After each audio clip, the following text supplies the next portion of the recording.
Villains have a story too. I would like to give a gentle warning that this video will probably get a little teary-eyed. Maybe. I'm not sure. Let's just keep going and see how I feel.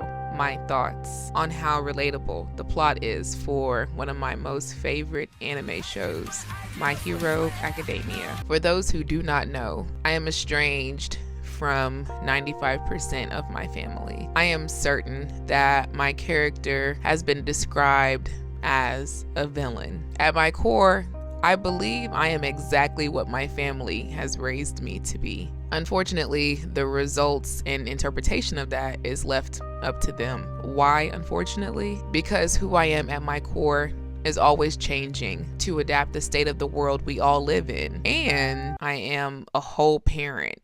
So I can't stay the same person. An effective parent would be wise to do no foolish thing. However, they see me is a default way of their thinking. So if the label villain or heathen is all they could come up with, alas, my point is proven, and the title will hold true because a villain has a story too. The latest episode of My Hero Academia has awakened a core memory of how disapproving the behavior of the influences around me affected my mental health when I was a child. I was often bullied and ridiculed while dealing with sexual abuse from my birth mother's brother. Have I completely healed from it? Absolutely not. Have I learned a healthy way of living with this memory?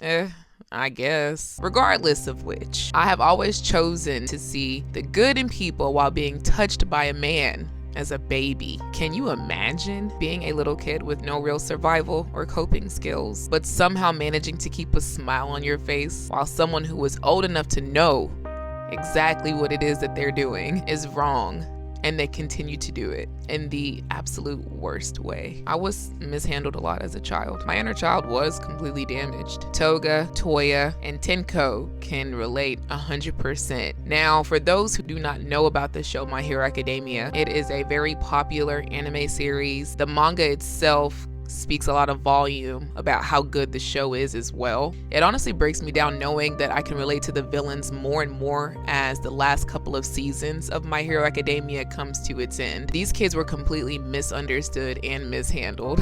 I understand that the plot was well written in the mangas, based off of what friends or associates have told me after they have read it themselves. I understand that these are fictional characters. Just sit with me for a second, or a minute, seeing how you're still here watching this video. They were completely ostracized from those that raised them when they were just babies. I'm sitting on my ball again. It just feels more comfortable. Bear with me here. Can you seriously imagine that? I know I can. I will add that I am a well-behaved individual. I'm not out here plotting to take over the world or anything like that. I do have my flaws like anyone else in the world, and yet everything I put my hands to still grows. Crazy, right? But I still turn out to be a villain in someone else's story. If I could leave you with a positive note and add that this video really is just to speak on things that I have a hard time speaking on anyway. And for those who can relate to this and feel the way that I feel, or if you know of people and you share their pain with them because they have confided in you